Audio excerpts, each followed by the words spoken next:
Con estas imágenes de videos de cámaras de seguridad con las que estamos conviviendo en las diferentes ciudades del país y que cada vez se incrementan aún más y las vemos en los diferentes medios de comunicación, comenzamos. Buenas noches.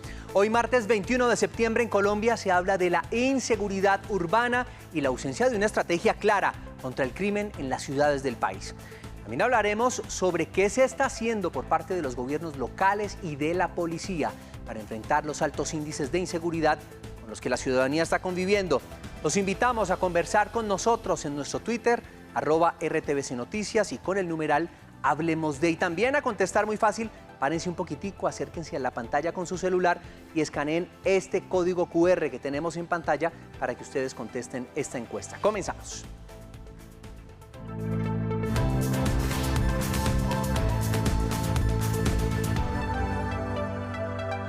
Una feliz noche para todos. Y efectivamente, el incremento de la inseguridad en las ciudades del país pasó de ser solo una percepción para convertirse en una realidad. Graves hechos que son evidenciados por la misma ciudadanía y registrados en videos que circulan por todas las redes sociales, así como el que estamos viendo en este momento. Esta situación lleva a que las personas que diariamente sufren por la inseguridad se pregunten qué estrategias se están implementando en los gobiernos locales y en el gobierno nacional para poder mitigar el impacto de estos hechos. La respuesta aún no es clara. Bueno, para hablar de este tema que nos preocupa definitivamente a todos los colombianos, nos acompaña aquí en el estudio 5 de RTVC Noticias Isaac Morales. Él es coordinador de la línea de seguridad urbana de la Fundación Paz y Reconciliación. Muchas gracias por estar acá con nosotros. José Daniela, muchas gracias a ustedes por la invitación. Bueno, esto hay que entenderlo, hay mucha tela por cortar, por supuesto, y todos queremos comprender qué es lo que está pasando en nuestro país después de esta pandemia, si es que es la pandemia o no, realmente cuáles serían los motivos y las causas que están generando esta inseguridad en todas las capitales del país y también en las regiones, porque hay que decirlo que también las regiones se han visto afectadas por esto. ¿Existe alguna estrategia concreta por parte de los gobiernos locales y el gobierno nacional para combatir de manera directa la inseguridad de las ciudades? Porque lo que hemos visto son paños de agua tibia y las cosas siguen pasando. José, pues yo diría que existen estrategias, definitivamente hay formas dentro de la política de seguridad y convivencia, digamos, en el marco nacional, y cada uno de los gobiernos locales en sus planes integrales de seguridad tienen que desarrollar planes, estrategias y algunos programas que atiendan a este tipo de problemáticas que se dan en las ciudades y en las capitales sobre todo. Y sobre todo, digamos, además existen unos recursos que yo diría dentro de la institucionalidad policial que se pueden utilizar, todas las acciones de inteligencia, las acciones de prevención, porque los alcaldes son los jefes de policía y ellos tienen acceso a todos esos recursos. Yo creo que lo principal sería que se hiciese un fortalecimiento en este tipo de estrategias de prevención, sobre todo inteligencia, para poder anticiparse a los hechos de la delincuencia que hoy vemos está desatada. Isaac, pero entonces, ¿qué es lo que está fallando? Y acá vendrían siendo casi que dos preguntas en una, porque por un lado es en esa estrategia que evidentemente tiene que existir, ¿qué es lo que falla? ¿Y por qué se les está saliendo de las manos? ¿Qué hace que la delincuencia ahora esté tan incrementada? Y además, sumémoslo, y ya lo vamos desarrollando en el programa, los homicidios, porque antes los ladrones llegaban y robaban a las personas, pero ahora resulta que también los están matando. Daniela, yo diría que, y empezando como por la primera parte de qué es lo que está pasando hoy, yo creo que es una consecuencia clara de lo que ha sido el aislamiento y la cuarentena o de la pandemia del COVID-19, y es toda esta situación de desigualdad, de pobreza, de hambre. Hay muchas partes del país en que la gente literalmente no tiene nada que comer en un día, y no es por justificar, digamos, estos tipos de hechos de delincuencia, pero pues son condiciones estructurales que la desigualdad también genera algunos aspectos de inseguridad. Entonces yo creo que eso por un lado, lo primero. Lo segundo, como para tratar de explicar por qué el crimen está siendo más violento hoy, yo me centraría en 4 puntos fundamentales. Y diría, primero, porque el delincuente intenta asegurar su delito, ¿sí? Entonces yo soy un delincuente y para asegurar el hurto de un celular, entonces prefiero matar a la persona y aseguro mi hurto. Porque pues con esto muy probablemente le respondo a quién va a ser el líder de mi organización o con eso yo puedo conseguir para alimentarme o no sé qué necesidades tendrá. Lo segundo, yo diría que existe una amplia oferta de armas en el mercado, sobre todo en el mercado ilegal, y eso lo hemos visto con las estrategias, sobre todo en Bogotá, con la estrategia esta de desarme para la vida. O sea, se han incautado cerca de 300.000 armas entre de fuego y blanca, que uno dice, Dios mío, ¿dónde están saliendo tantas armas? Claro, esto es un boom del mercado ilegal de las armas que está en todas las ciudades del país. Lo tercero, había dicho lo segundo, lo tercero, yo diría un alto, digamos, grado de impunidad o que existe un sistema judicial ya que está tan copado que los jueces no tienen nada que hacer con los delincuentes. Constantemente la alcaldesa de la capital del país, y quiero hablar en este caso de la migración y cómo esa migración podría o no, porque yo no sé si exista un estudio que relacione directamente la inseguridad con la migración, pero la alcaldesa constantemente nos dice eso, que el mayor número de hechos delincuenciales son generados, protagonizados, producidos por migrantes. ¿Esto es una cuestión meramente de xenofobia, porque la han catalogado de xenófoba, o realmente es un fenómeno que tendríamos que analizar más a fondo e identificar realmente cuál podría ser el origen de esta situación? José, yo creo que empezar por lo último es clave, o sea, empezar a analizarlo. Y yo sé que hay avances en investigaciones y muchas organizaciones como en la que yo trabajo estamos tratando de esforzarnos por entender cuál es la relación entre migración y seguridad. Pero lo cierto es que el 4% de la población en Bogotá es venezolana, o sea, es muy poquito. Pero el 15% de los que se capturan sí son migrantes venezolanos. Igual sigue siendo muy poquito. Y para rematar, digamos como que el 90-95% de los delitos los cometen colombianos. Entonces el delito hoy está en manos de colombianos. Yo creo que es más bien unas salidas en falso, problemas de comunicación, de cómo se puede expresar este tipo de situaciones, pero realmente con lo que se tiene, porque hay que avanzar, y con lo que empecé hay que avanzar en este tipo de investigaciones, con lo que se tiene uno puede decir, no hay una relación directa. O sea, yo no estoy diciendo los migrantes no delinquen. Efectivamente, hay organizaciones delincuenciales venezolanas que hoy están haciendo presencia en Bogotá, en Ibagué, en Barranquilla, que han venido incluso con sus disputas entre ellos y han actuado aquí, ¿sí? Entonces, efectivamente están. El problema es cómo se judicializan y yo creo que es ahí donde tiene que haber, no sé, algún tipo de reforma o acción institucional que permita dar pie para que estas personas pues sean judicializadas. Isaac, ahora que usted mencionaba el tema de las bandas criminales, ¿tiene que ver esto, las bandas criminales, también en el aumento de los hurtos a nivel nacional y también de los homicidios y como hablamos ahora de esa relación que hay entre que ahora están robando y están matando al mismo tiempo?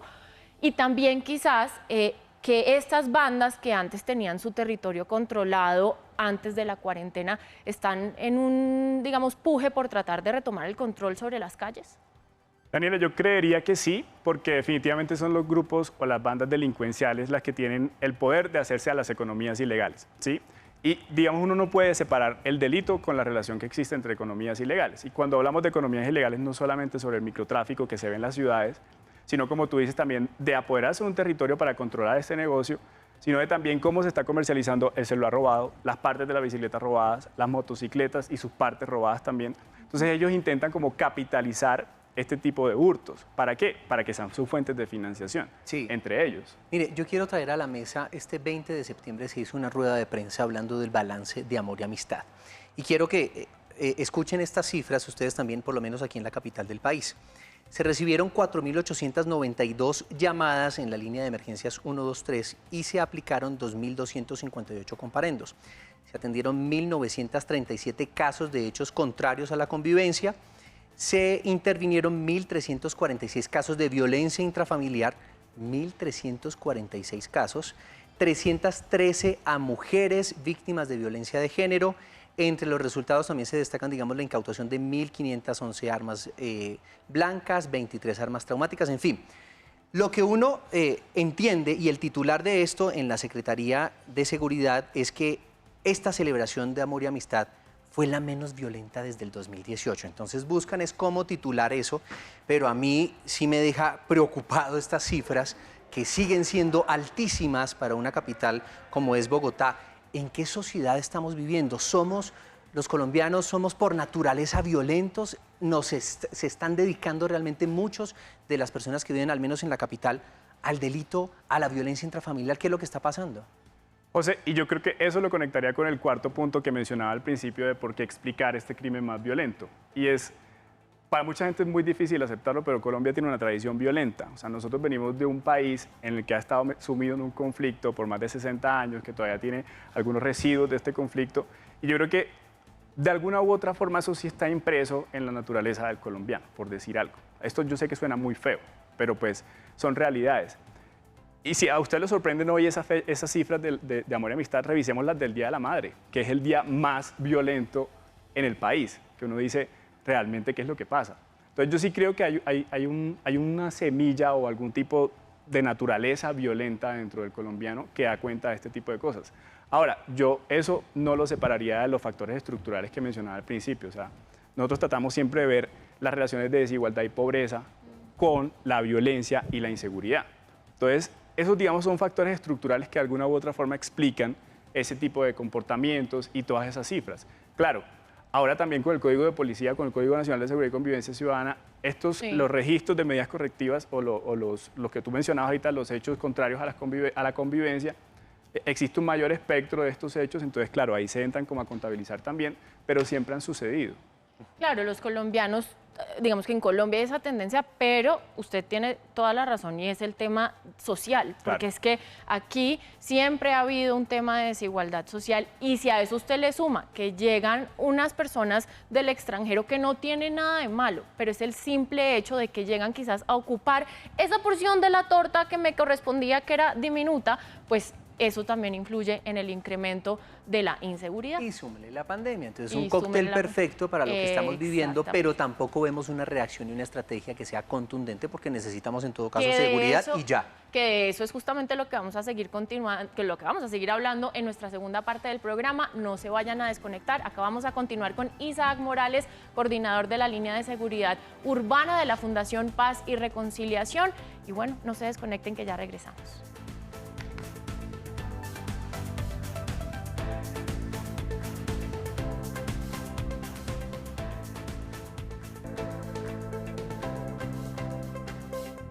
Gracias por seguir con nosotros en este tema que indudablemente nos interesa a todos. No importa en qué ciudad del país usted está viviendo, realmente estamos padeciendo todos este problema de inseguridad en las diferentes ciudades del territorio nacional. Así lo demuestran los múltiples robos cometidos a restaurantes, los atracos diarios contra la ciudadanía y el incremento de hurtos hechos por jaurías de motociclistas que atracan a sus víctimas con una violencia poco común antes vista.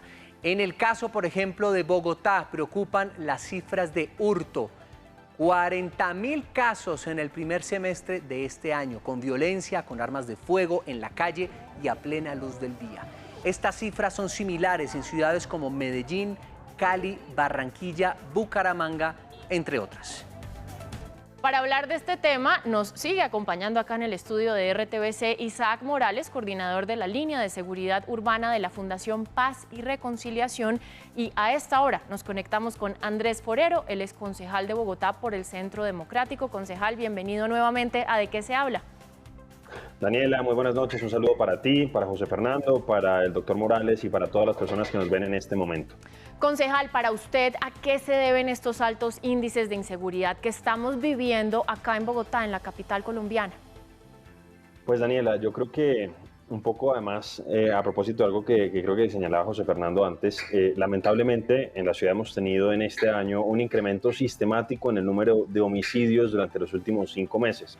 De hecho, con corte al 31 de agosto, más o menos con respecto tanto al año 2019 como con respecto al año 2020, esta prueba ácida de la seguridad en la ciudad lamentablemente se ha deteriorado hasta en un 15%.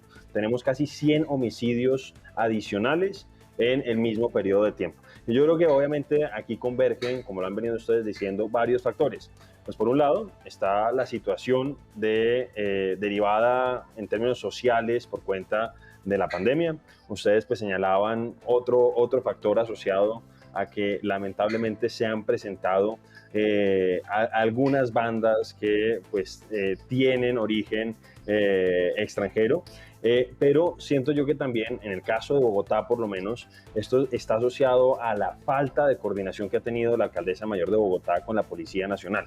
Ella en campaña nos prometía, Daniela, que iba a ser la jefa de policía de Bogotá y nos decía que iba a hacer temblar a los delincuentes. Lamentablemente, 1 año y 8 meses después, hemos visto que ella está completamente descoordinada con la policía y que en esta ciudad los únicos que no tienen miedo y los únicos que no tiemblan son precisamente los criminales. Pero adicionalmente, Daniela, yo considero que hay un tema que no sé si ustedes lo mencionaron, está relacionado con, en el caso de Bogotá por lo menos, con los disturbios que se originaron a partir del 28 de abril. Y es que a la crónica deficiencia de pie de fuerza que existe en la ciudad. Ya desde hace mucho tiempo se habla de que a Bogotá le falta cerca de 9.000 efectivos policiales, pues eso se agudizó por cuenta de esos desórdenes. Noche a noche, en el portal de Usme, en el portal de Las Américas, en el portal de Suba, pues vemos a la policía tratando de frenar a los vándalos que están destruyendo el patrimonio público, y obviamente eso implica que ellos dejen desguarecidos y desprotegidos los barrios de la ciudad y pues queden a merced de esos barrios de los delincuentes. En Suba, por ejemplo, me hablaban que más o menos había antes del 28 de abril cerca de 75, 72 cuadrantes disponibles, y que noche a noche cerca de 30 cuadrantes tienen que ir a cubrir el tema del vandalismo, obviamente dejando desprotegidos los barrios. Ese yo creo que es un factor que también explica en parte la situación tan difícil que estamos viviendo en Bogotá. Isaac, ya que el concejal Forero pues, nos está hablando de la posible causa de la situación que estamos padeciendo, especialmente y específicamente de la capital del país, ¿usted cómo cree que se ha manejado este tema de seguridad por parte de la alcaldía de Bogotá? Porque inicialmente había dicho la alcaldesa no militares en las calles, ahora vemos recorridos en algunas localidades de la PM, dice que es falta de pie de fuerza, pero entonces también la duda es, ¿necesitamos más pie de fuerza, más policía en cada esquina para que realmente nos sintamos seguros? ¿O es falta también de estrategias, por ejemplo, de mayor inteligencia por parte de las autoridades? ¿Usted qué cree? O sea, yo creo que ahí hay que partir, digamos, de varios puntos de análisis, y lo que el concejal menciona es cierto, hay un déficit de policías en la ciudad de Bogotá y en Colombia en general, pero digamos que también hay como que separarse un poco de ese fetiche de que siempre que hay un policía nos vamos a sentir más seguros, y de pronto sí hay que actuar sobre todo con acciones mucho más puntuales y estructurales, como lo mencionaba anteriormente. O sea, es pensarse un poco más cuáles son las dinámicas de seguridad y anticiparse a los hechos. Por eso yo he insistido muchísimo en las actividades de inteligencia y de prevención, que es la policía como, digamos, una fuerza pensada para el cuidado de la ciudad, distinta a lo que es el ejército, y por eso el tema de militarización es muy delicado. Y es la policía la que tiene que empezar como a pensarse junto con la articulación de la alcaldía, que vale aclarar también, la alcaldesa es jefe de policía, no jefa de la policía, que es muy distinto, que existen unos rangos dentro de la policía. Entonces digamos que hay que hacer un llamado como a la articulación que efectivamente tiene que haber, pero es la capacidad de la policía la que tiene que actuar en estos sentidos. La articulación de los planes que se plantean en un PISC, por ejemplo en el de Bogotá, junto con sus estrategias y sus programas, tienen que articularse con la policía porque son efectivamente ellos los que actúan en calle. Entonces yo creo que hay una necesidad muy clara. Primero, anticiparse a los hechos, profundizar en acciones de prevención e inteligencia, y luego cómo se articula la administración distrital con la policía, que yo sí creo también es necesaria. Pues antes de hacer la primera pausa estábamos justamente dejando en punta este tema de esas estrategias, de qué está fallando y entonces cuáles son las soluciones. Acá Isaac nos está dando un poco de esa visión de qué cree él que deberían ser las estrategias o esas tácticas. Concejal, para usted, ¿cuáles son? ¿Cuáles son esas soluciones o esas tácticas que se deberían implementar para poder solucionar este problema de una vez por todas? Pues mire, yo también pienso que no solo... Un tema que fue bastante debatido fue el tema de la militarización de la ciudad. La alcaldesa, por más contorsiones discursivas que dio, pues finalmente tuvo que reconocer que hay un problema, que no es solamente un tema de percepción. Yo creo que eso ya es un avance, porque durante mucho tiempo la alcaldesa y su anterior secretario de Seguridad básicamente negaban el problema y decían que no había un problema de seguridad en Bogotá, sino que era solamente un tema de percepción. Ya por lo menos lo reconoció, a pesar de que pues diga que no es tan grave porque Cali está peor. Pero al margen de eso, yo pienso que se necesita una mayor coordinación entre la fuerza pública y la señora alcaldesa. Creo que el señor secretario de Seguridad, el nuevo secretario de Seguridad, el doctor Aníbal Fernández de Soto, creo que está buscando precisamente actuar en esa dirección. Yo creo que eso es positivo, pero se requieren a veces unas estrategias más profundas, porque no basta solamente con el tema de la presencia de la policía y del ejército en las calles. Se necesita, como decía Isaac, creo yo, un ejercicio más profundo en términos de inteligencia, desarticulación de bandas, etcétera, etcétera. Y algo que sí creo que es importante, a pesar de que, como él decía, no vamos a resolver todos los problemas con el tema de incrementar el pie de fuerza, además eso no se va a poder hacer en un corto plazo, sí por lo menos garantizar que los policías que tenemos en Bogotá no estén permanentemente en los portales, pues dejando desprotegidos los barrios. Eso creo que es algo importante y a lo que la alcaldesa no le ha prestado tanta importancia. No es solamente el tema de la afectación de la movilidad, sino precisamente que hemos visto cómo muchas personas por cuenta de los vándalos terminan caminando hasta sus casas o hasta sus lugares de trabajo 2 y hasta 3 horas al día, pero sino que eso también afecta la seguridad. Algo que la alcaldesa también ha dejado de lado es el tema del desorden, la suciedad, las basuras. Ese tema de las ventanas rotas es muy importante y la alcaldesa también tiene que abordar esa problemática. Bueno, pues concejal, muchísimas gracias por habernos acompañado en De qué se habla nuevamente. A ustedes, como siempre, muchísimas gracias. Daniela, un saludo para ti, para José Fernando y para el doctor Morales y todas las personas que nos ven en este momento. Y ahí lo que usted nos esbozaba es, ¿Cali estará peor? Pues precisamente el turno es para la capital del Valle y ahí vamos a hablar de la seguridad en esta ciudad del país. Se conecta con nosotros Fernando Tamayo, él es concejal de Cali por el Partido Conservador. Muchas gracias por estar en De qué se habla, concejal Tamayo, y quiero preguntarle cuáles son los principales motivos para que la delincuencia en Cali esté con indicadores tan altos y lamentables. Lo escuchamos. Bueno, con el cordial saludo para ustedes. Lo primero es que no se puede comparar la situación de Cali y Bogotá, empezando por el tema presupuestal. Cali maneja una cifra cercana a los 30.000, 35.000 millones de pesos se invierten en el tema de seguridad. Entonces imagínense la desproporción frente al presupuesto de Bogotá y frente a todas las posibilidades que tiene Bogotá de inversión.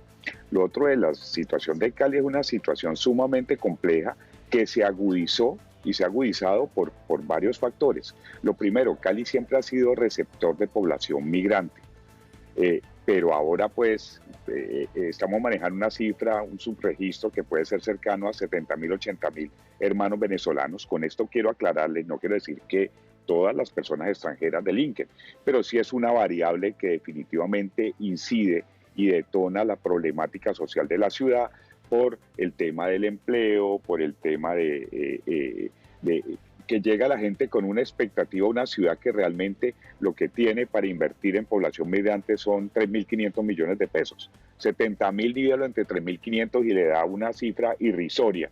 Entonces la gente llega a buscar posibilidades a nuestra ciudad, posibilidades que son estimuladas institucionalmente, y lo que encuentra es engrosar los cinturones de miseria. Eso por un lado. Lo otro, definitivamente la pandemia, Cali es una ciudad de servicios. Cuando se decide cerrar la ciudad, se genera un caos impresionante, se desmontan temas sociales como ollas comunitarias, como la propia alcaldía generando oportunidades laborales para la gente en sectores vulnerables, y eso genera un caldo de cultivo que se va agudizando con la pandemia, y con la protesta social pues se evidencia el estallido. Y la protesta social tiene que ver, no la protesta social, porque la protesta social es válida, pero todo el vandalismo, las zonadas, la permisividad que hubo con Cali, que quedó sitiada. Y durante cerca de 1 mes y 15 días hubo sectores en Santiago de Cali donde la policía no pudo entrar.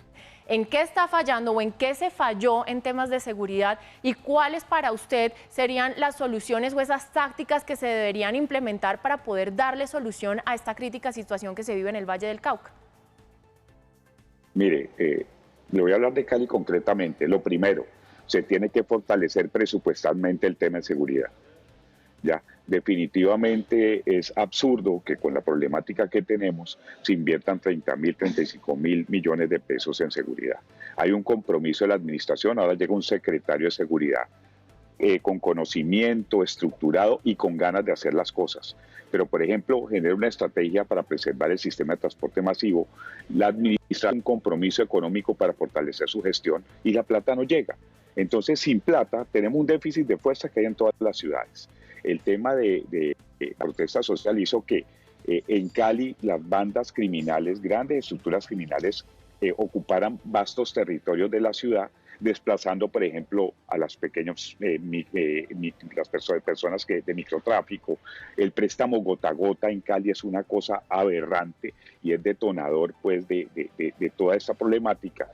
Entonces, sin plata es sumamente complejo, porque sin plata no podemos meter tecnología, no podemos aumentar el pie de fuerza. Yo sí soy partidario, lo escuchaba con cuidado, que en Santiago de Cali Debemos de militarizar las zonas urbanas que colindan con zona rural. Porque es que Cali es un sitio estratégico de paso de armas, de paso de drogas. Tenemos carteles mexicanos y disidencias de las FARC en Jamundí. Y en cuanto a estrategia, el tema de los cuadrantes estáticos es total y absolutamente absurdo, porque la delincuencia se mueve, se rehace y tiene recursos, y nosotros el concepto de cuadrantes estáticos es total y absolutamente limitante. Lo otro, la crisis social deja un descrédito impresionante hacia la policía y una falta de credibilidad. Yo creo que antes había la estrategia de policía comunitaria, hay que fortalecer eso, porque si la policía no está cerca de la gente y no se retoma la confianza con las personas, ningún proceso de seguridad va a funcionar. Pues tenemos una ventaja, y es el secretario de Seguridad actual de Cali, pero tiene que haber apoyo institucional, si no, una golondrina no hace verano. Claro que una golondrina no hace verano. Muchas gracias, Fernando Tamayo, concejal de Cali por el Partido Conservador, por acompañarnos acá. ¿De qué se habla? No, gracias a ustedes por la oportunidad. Isaac, bueno, pues un gusto haberlo tenido acá también en De qué se habla para hablar de este tema que, como decía José al principio del programa, nos compete a todos. Y antes de que se me vaya, ¿sí o no la militarización en Bogotá es efectiva o sería efectiva? Yo diría que no. ¿Por qué, brevemente? Porque, digamos, son naturalezas distintas. Las de un ejército que tiene una fuerza, digamos, una formación y unas capacidades muy distintas y una naturaleza muy distinta a lo que la policía, que es una fuerza destinada, como lo dije en un momento, a cuidado de la ciudad, es muy diferente. Bien, pues muchísimas gracias por habernos acompañado hoy. No, muchísimas gracias, Daniela, José, para mí es un gusto haber estado aquí. Y a ustedes queremos invitarlos a que participen en nuestra encuesta escaneando, párese un momentico, coge su celular, mira, ahí va a salir el código QR, ahí está, y ustedes pueden contestar esta pregunta. ¿Crees que la participación de militares en patrullajes reducirá la inseguridad en ciudades como Bogotá? Los invitamos a conversar con nosotros, a ser parte de esta conversación, @RTVC Noticias. Y aquí una persona, quiero leer este último comentario que nos llega a través de redes sociales a esta hora. Lo único que puede reducir la inseguridad en las ciudades es que la justicia funcione. Si alguien roba con un arma debe ser considerado como intento de asesinato y eso debe dar mínimo 20 o 30 años de cárcel, es la opinión de Henry, @HRYCR en nuestras redes sociales. A ustedes muchas gracias por estar con nosotros. Llegamos al final de nuestro programa. Esto es de lo que está hablando en Colombia la gente hoy, porque sin duda alguna, pues la seguridad nos compete a todos y nos preocupa a todos. Lo importante es que hayan acciones contundentes para que la ciudad y todas las capitales del país puedan volver a la normalidad. A ustedes muchas gracias por acompañarnos y una feliz noche. Chao, nos vemos mañana.